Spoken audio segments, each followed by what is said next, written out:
नमस्कार दोस्तों, आज हम एक विशेष और रोमांचक कहानी के बारे में जानेंगे जो भगवान शिव से जुड़ी हुई है। शिवलिंग की जन्म कथा। शिवलिंग का महत्व हिंदू धर्म में अत्यधिक है और यह कथा हमें शिव की शक्ति और उनके अद्वितीय रूप को समझने में मदद करती है। तो चलिए जानते हैं शिवलिंग का जन्म कैसे हुआ। यह कहानी बहुत प्राचीन है और इसे वेदों और पुराणों में वर्णित किया गया है। भगवान शिव का रूप, उनकी शक्ति और उनका अभिन्न संबंध ब्रह्मा और विष्णु के साथ शिवलिंग के रूप में हमारे सामने प्रकट हुआ। कहा जाता है कि एक बार देवताओं और असुरों के बीच युद्ध हो रहा था। देवता भयभीत हो गए थे और उन्हें किसी विशेष शक्ति की आवश्यकता थी। तब सभी देवता भगवान शिव के पास गए और उनसे मदद मांगी। भगवान शिव ने उनकी प्रार्थना को स्वीकार किया और अपनी अनंत शक्ति को प्रकट करने का निर्णय लिया।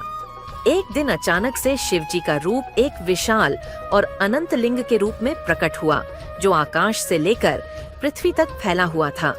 यह लिंग आकार में इतना विशाल था कि उसका अंत कहीं भी दिखाई नहीं दे रहा था।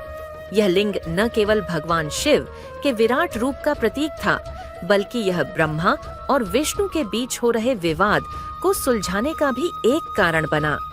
जब भगवान विष्णु और ब्रह्मा ने शिवलिंग का सिर ढूंढने का प्रयास किया, तो यह सिद्ध हुआ कि शिवलिंग के आकार का कोई अंत नहीं है, जो भगवान शिव की अनंत और अपरिमेय शक्ति को दर्शाता है।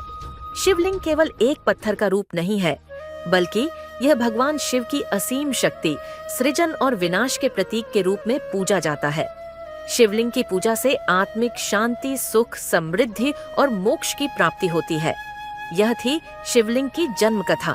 यह कथा हमें यह सिखाती है कि भगवान शिव की शक्ति अनंत है और उनके लिंग रूप में प्रकट होकर वे हमें जीवन के हर पहलू में मार्गदर्शन देते हैं। शिवलिंग की पूजा करने से हम अपनी आंतरिक शक्ति को जागृत कर सकते हैं और परम शांति की प्राप्ति कर सकते हैं।